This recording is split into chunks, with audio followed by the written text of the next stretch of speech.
On September 4th, 2025, Labour Party stakeholders, including elected officials and statutory NEC members, met in Umuahia, Abia State, and constituted a 29-member National Caretaker Committee led by my humble self, Senator Nenadi Usman, as chairman, and Senator Darlington Wokocha as the secretary. The committee was mandated to manage the affairs of the party and conduct full congresses from ward to the National Convention. The Labour Party National Caretaker Committee, led by myself, applied then to join the suit. And after appealing the erroneous Federal High Court decision, the Court of Appeal upheld Abure's claim in November 2024. The Labour Party Caretaker Committee then appealed the judgment of the Court of Appeal to the Supreme Court. The Supreme Court on the 4th of April 2025 delivered a final and a binding judgment. It upheld the appeal by Senator Nenadi's caretaker committee, Senator Nenadi's led caretaker committee, beg your pardon, and it dismissed Abure's cross appeal. It set aside the decisions of the lower courts recognizing Abure. It warned that party leaders should humbly vacate their office at the end of their tenures. Honorable Justice John Ian Okoro specifically declared the decisions of the trial court and the court below, recognizing Julius Abure as the national chairman of the first respondent, are hereby set aside. Investigations have revealed that Abure illegally issued state executive committee letters every 3 months in breach of the Labour Party's constitutional provisions, which means chairmen all over the federation, in every state of the federation, are given appointment letters every 3 months. Accordingly, we hereby nullify all these letters issued by the erstwhile chairman to state executive committees. The National Caretaker Extraordinary National Convention Planning Committee, as we are known, is the only organ of the Labour Party with the power to appoint state executive caretaker committees, and that we are going to do together with major stakeholders, because the committees are merely to help in conducting congresses from the ward right up to the National Convention at the federal level. It is with great optimism and a sense of renewed purpose that I inform our members across the globe that the leadership of our great party is diligently working to launch the nationwide membership registration and revalidation exercise in the coming weeks. This critical step will strengthen our grassroots engagement and reposition the Labour Party as a truly people-driven movement. In furtherance of this, we have formally notified the Independent National Electoral Commission, INEC, of our planned activities, including the forthcoming ward, local government, state, and zonal congresses, which will be culminating into the National Convention. Full details and schedules will be communicated to all stakeholders in the coming days. In conclusion, the Labour Party stands united, disciplined, reinvigorated under our leadership, and supported by all members of the party. We will no longer tolerate impunity, illegality, or personal ambition above party interest. We reaffirm our commitment to rebuilding the Labour Party as a true vehicle for national transformation. The journey to the limitless possibilities of a new Nigeria continues, and we invite every Nigerian of conscience, including some of our members on the other side, to please join us.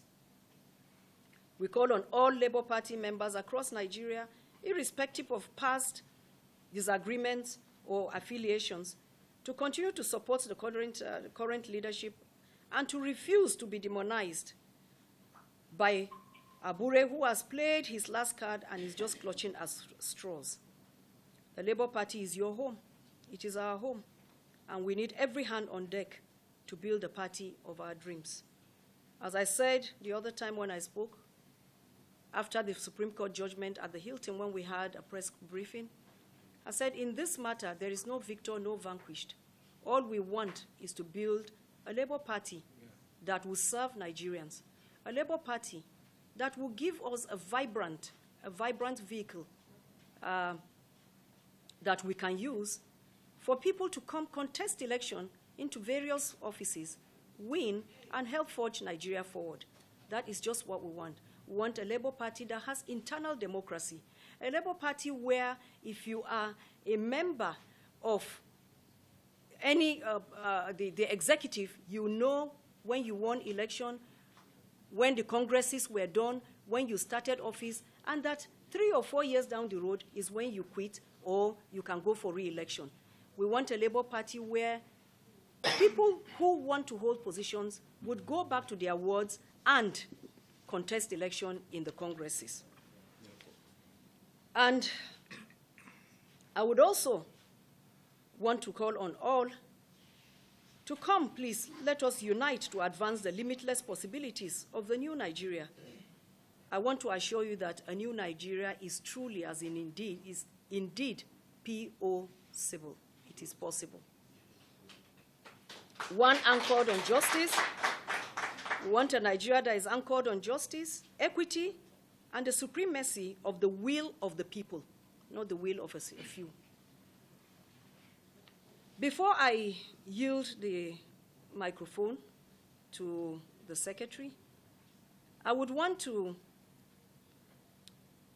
read out the names of those who are being saddled with the responsibility of the disciplinary committee.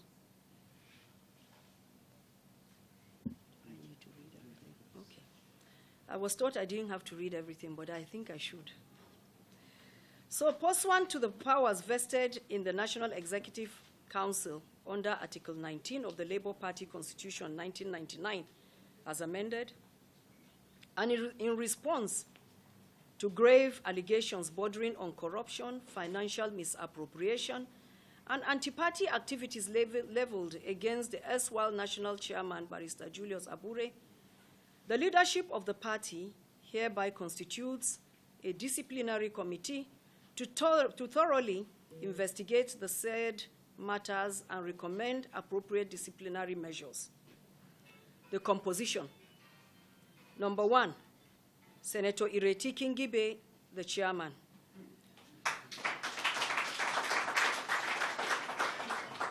Two, High Chief Peter Ame, Secretary, cum member.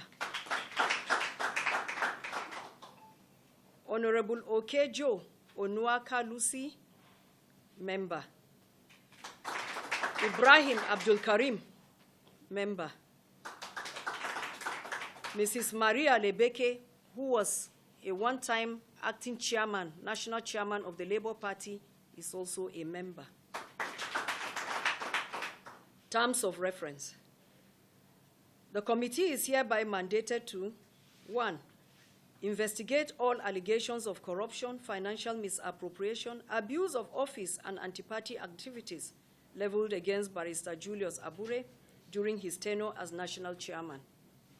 2, examine all available evidence and summon any individual or individuals deemed relevant to the investigation. Ensure compliance with due process and fair hearing as provided under the Labour Party Constitution.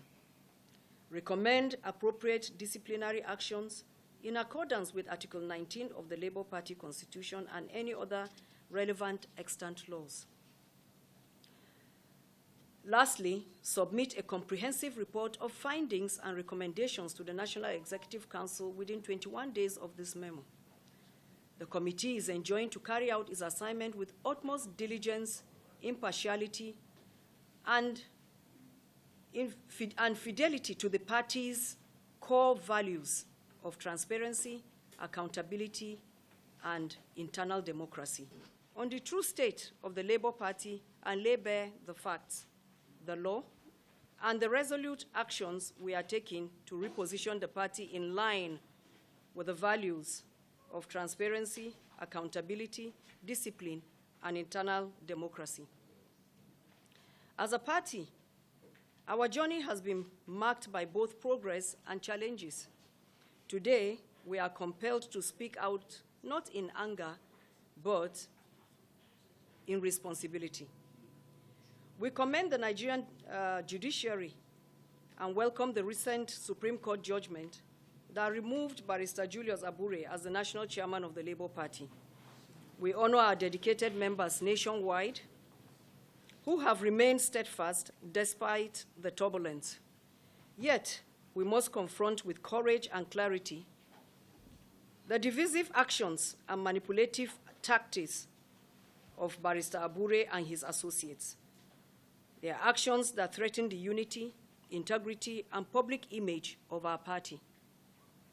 In light of Mr. Abure's continued impersonation and misrepresentation of the office of the national chairman, the National Executive Council, NEC, in session, has reached a hard but necessary decision.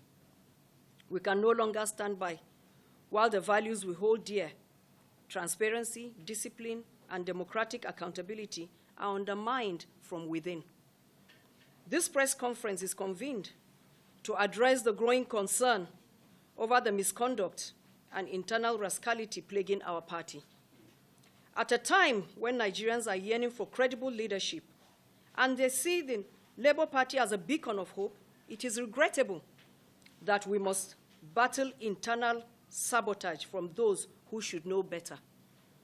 Let me be clear. When others descend into rascality, we must rise with discipline. When they go low, we go high. Because our party must reflect the Nigeria we want to build. It has become evident that Mr. Abure does not have the best interests of the Labour Party at heart. Rather than unify the party, he undermines it. Rather than attract credible Nigerians to come and join, he alienates them. Instead of advancing our collective vision, he pursues narrow personal ambitions. Most painfully, he targets those who have brought credibility and national visibility to our party.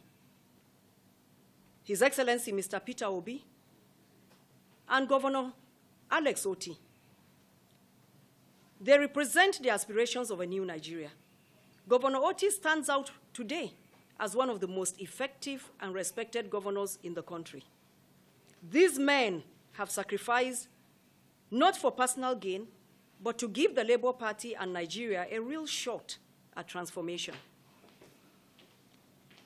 What they demand is simple: a party that is transparent, democratic, and accountable. Instead of embracing this vision, Mr. Abure chooses confrontation and chaos. We say today, this must stop. For the sake of the Labour Party, for the sake of democracy, and for the sake of Nigeria's future. After a careful and comprehensive review of the Supreme Court judgment delivered on Friday, April 4th, 2025, the National Executive Council, NEC, is deeply concerned by the subsequent actions of Barrister Julius Abure, particularly his continued impersonation of the esteemed office of the national chairman of the Labour Party. These actions have not only violated the spirit and letter of the law, but have also brought the image and integrity of our great party into disrepute. In the exercise of its constitutional mandate and in strict accordance with the disciplinary provisions of the Labour Party Constitution 2019 as amended, the NEC in session hereby announces the commencement of disciplinary actions against Mr. Abure. These actions have started with the constitution of a special investigative committee to review the actions of Mr. Abure as it affects the image and integrity of the party. In line with due process and the party constitution, NEC gives Mr. Abure 48 hours notice to show why disciplinary actions should not be taken against him for his numerous acts of gross misconduct against the party. the formal notice of disciplinary action will be sent to the last known address of Mr. Julius Abure. Mr. Abure is hereby warned to desist from parading himself as the national chairman of the Labour Party or impersonating the office in any form. The apex court of the land has clearly and finally nullified his claim to leadership, and his tenure has long expired by the passage of time. His continuing acts of reckless denigration of party leadership and open war against the party is unwarranted. Rather than drag the image of the party further into disrepute, Mr. Abure is advised to deploy his time and attention to addressing the numerous allegations of corruption, forgery, perjury, and criminal conspiracies pending against him. The neck of the Labour Party has passed a resounding vote of confidence on His Excellency Mr. Peter Gregory Obi, national leader of the Labour Party and the 2023 presidential candidate. The leadership of the Nigerian Labour Congress under the President, Mr. Joe Ajero, and the Trade Union Congress, and all the members of the Labour Party caucus in the National Assembly, and various states houses of assembly. You continue to stand for truth, integrity, and the values that define the Labour Party. We appreciate your commitment to the mission of saving Nigeria through a Labour Party government come 2027 by the grace of God. Similarly, we extend a resounding vote of confidence on His Excellency Dr. Alex Otti for his exemplary leadership and unwavering loyalty to the vision of the Labour Party. It is important to make clear that Mr. Abure and his expired National Working Committee lack the legal or moral authority to even speak of taking any disciplinary action against Dr. Alex Otti, the governor of Abia State, or any member of the Labour Party for that matter. We therefore urge Dr. Alex Otti, and indeed all members of the Labour Party, to kindly disregard Mr. Abure's ignorance and orchestrated disillusionment. Accordingly, on behalf of the leadership of the members of the Labour Party globally, we tender an unreserved apology to both His Excellency Mr. Peter Obi and His Excellency Governor Otti for the uncouth and irresponsible remarks previously made by the suspended or removed by the former chairman, Barrister Abure. Ladies and gentlemen, there is no doubt that the recent Supreme Court decision has answered all questions and cleared all doubts about the leadership of the Labour Party. But for the avoidance of doubt and benefit of some well-meaning Nigerians who may still be deceived by Mr. Abure's endless media theatricals, may I chronicle the facts on the Labour Party leadership tussle that has now been laid to rest by the Supreme Court judgment of April 4th, 2025. On June 9th, 2023, Barrister Julius Abure was allowed to lead the Labour Party NWC for a transitional one-year period post-2023 elections based on mediation and reconciliation with a clear mandate to conduct congresses from ward to national level. March 2024, instead of following due process, Abure convened a national convention without the ward, local government, or state congresses, without INEC supervision, contrary to the provisions of Section 223 of the 1999 Constitution of the Federal Republic of Nigeria as amended, the Labour Party Constitution, and INEC regulations and guidelines for political parties. June 8th, 2024, INEC formally communicated to Mr. Abure that his tenure had expired. You may even have remembered that INEC excluded Mr. Abure from National Party chairman meetings on 2 occasions, recognizing and emphasizing that his tenure had elapsed or had lapsed. During the 2024 Ondo governorship election, INEC rejected Labour Party agent list submitted under Abure.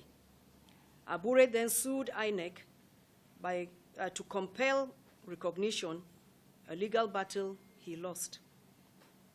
The Federal High Court erroneously ruled in Abure's favor, prompting a misleading INEC portal entry, which you can check, or for those who had checked before would see.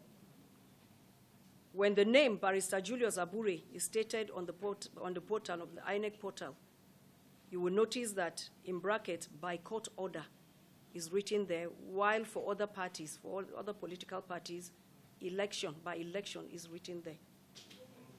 Chronicles, like the chairman read out, have passed through. And eventually, through the court process, Abure's name came on board. And because we are disciplined people, and we want to make sure we entrench discipline into the system, and we do not want to bring rascality into our environment and space, we never bothered. We relied on the judicial process as well, since the lower court had already initiated him into becoming the chairman of the party. Now, INEC clearly stated there that he came through the court, which means for any reason that he's been removed through the court, he should still be a gentleman and still display that discipline. Thank God that he said that he's a lawyer, and I wonder why a lawyer that understands the strength of judiciary, that is his stuff, that is the field where he should play. He should understand the interpretation of every bit of what the judiciary has said. And his name, he should take it that, yes, since they said that, no, I'm no more qualified to be there because the two lower courts had been quashed. Therefore, the thing that should be there, because the environment cannot be left in the vacuum. So, the names that should feature in the right senses should be the NCC, which came up through the effort and strength and consultation of the entire NEC. Because in simple mathematics, if you check the NEC today, what constitutes the NEC? This particular answer I'm giving will address some of the issues that some other people raised. In the NEC, you have the NCC, you have the TUC, you have the governor and the deputy. Then eventually the National Working Committee, the chairman, can feature so that he'll be feeding back their National Working Committee with the necessary information at the end of the day, because the NEC is one of the organs that is very strong after the National Convention. Now, looking at it, if at all the National Working Committee is being disqualified, you now rely on the strength of the NEC. So who and who now remains in that NEC that is still in this other side of the argument? The TUC, the NLC, the executive governor, the deputy. If at all at the end of the day they are 9 in number, and at the end of the day the National Working Committee, the chairman, and maybe the secretary is being removed, and these other 9 is remaining 7, where in the simple arithmetic of osmosis, where the stronger concentration now withdraws the weaker concentration, it's a simple analysis that you will understand this is where the strength of the party and this is where the strength of the operation should rely. And that's exactly what has answered. Jude asks, can the NEC now constitute, NCC now constitute NEC? It cannot constitute, rather, the NEC, being the part of the organ that strengthens the party, can now say, these people, because you can't operate in a vacuum, these people now are the people that should run the party because you cannot leave the environment in a vacuum. And I think they reserve that right. Where you have the governor, because that is what our constitution says. If at the end of the day we never had any governor or any deputy governor, that's a different thing. We have a governor, we have the deputy, that is 2. We have the NLC, statutorily. We have the TUC, statutorily. And all of them are here.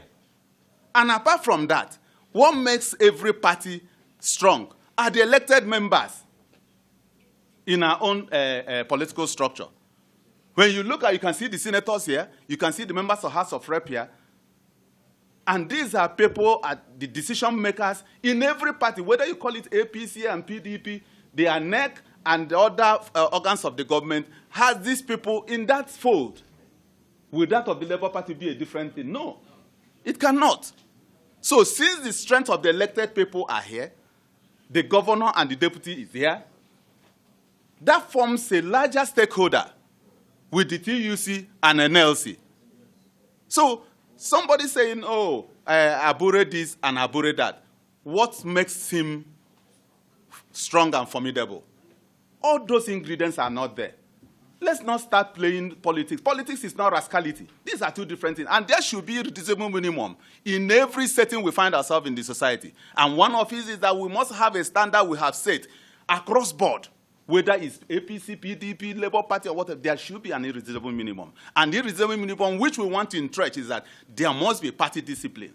He keeps saying, oh, you should not rely on, that the court said that you should not fall back on the party to decide. Even at that, when he has been disqualified, he has no grip on the NEC again, which is the next stronger organ apart from the National Convention. And the larger number of people in that NEC are saying, don't rule us, don't be our chairman. We want this particular group of people to now function in this capacity. And you cannot in any way, I have to say this, the press, because I want you people to still be making this argument constructively. There is no way he can evolve himself. Because telling him as the chairman, God forbid, to remain there and still organize the congresses and convention, then when he gets to his level, the other point, he will now produce himself as a chairman. Where can that happen? NCC will organize congresses from the ward to the local government, to the state, and national convention. Myself, Senator Nenadi, cannot in any way feature and function as chairman and secretary at the end of the day. That is the way it ought to be. You have to remove yourself completely and now organize a transparent election for your people. And that is the way it ought to be. So I think that has really answered most of the questions. Sorry, you mentioned, Chooks, about punctuality. It's not our fault. We were still waiting and gauging. Most of the press people had they arrived, and because this is a press conference, everything relies on the press. As far as this meeting is concerned, it's more or less interaction with the press and the Labour Party. So we were waiting for almost all of you. And when we got the information that almost all the press people are here, we dashed down because we have a lot of respect for the men of fourth extent of the realm. Now,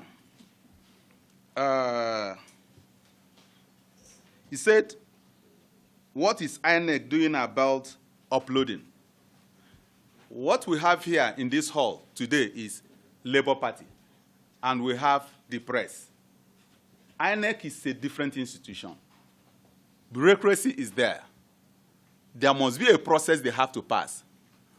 We have done our own bit by going to them to tell them there is a court order, there is a judgment. We have presented it to them, and we know that it's not something that you just boil, just cook it and eat it immediately. They have different departments that will look into those things. The legal department will look into it, other departments will look. That's why they have all these departments. And at the end of the day, we are very patient. We are very patient, and we know that they're going to do the right thing. They've done right things before now in several fora. And we think they will still do the right thing right now. But we have to give them time, and they will come up with what Nigerians expect. You say, why are you not in the national office? Anywhere you see the Pope or the bishop, anywhere the bishop is, that is the cathedral. That is the cathedral. So you don't need to start asking, oh, why is the Pope, or where is the this thing, why is it? No. Anywhere you find the bishop, that is the cathedral at that point in time. So when we talk about coalition, you see, there are certain formations, like this kind of thing you are saying now, coalition. In the last 1 or 2 years, it never came up. That means certain processes are unfolding. And you need to take your time to study things that will benefit not individuals, that will benefit the collective interest of all Nigerians. If the Labour Party at the end of the day weighs it and see that, yes, what will benefit in entire Nigeria is coalition, why wouldn't Labour Party join? But if they weigh it and say, no, this will not benefit the entire interest of Nigerians, we remain because we are big enough to drive any process. So I think that is what we have to say for that. I even have a question to answer. Well, thank God that the person that asked, because the questions are almost finished. The question, almost the second to the last question, it says, Nenadi is not a party. I don't know whether it's this Nenadi we are referring to, because if it's the national chairman that we are referring to, well, she is here. Chairman. Naam. They said that, that you are not a member. Please, I want you to tell them that you are a member. I paid Bazuagu, Clement Ojuku, to print them for me. He handed them to, I took them home. And at that time, nobody told me that we don't want you, don't get card, don't bring people to come and join Labour Party. Nobody told me that. I went and joined Labour Party, called other people to come and join, and I have a card. I've been checking my phone to see if I have a picture. You must have noticed me checking my phone. I was checking to see if I have a picture of my card, but I've not been able to find it. I have too many pictures. But certainly I can make that available. And even the page where the registration, the book in my ward, where I was registered, where my name is, I would screenshot it and I can share with you. If people from my ward don't disown me, I don't think anybody here in Abuja can disown me. Thank you. Thank God that the chairman is here. We've not gotten any report that she's being disowned by the ward.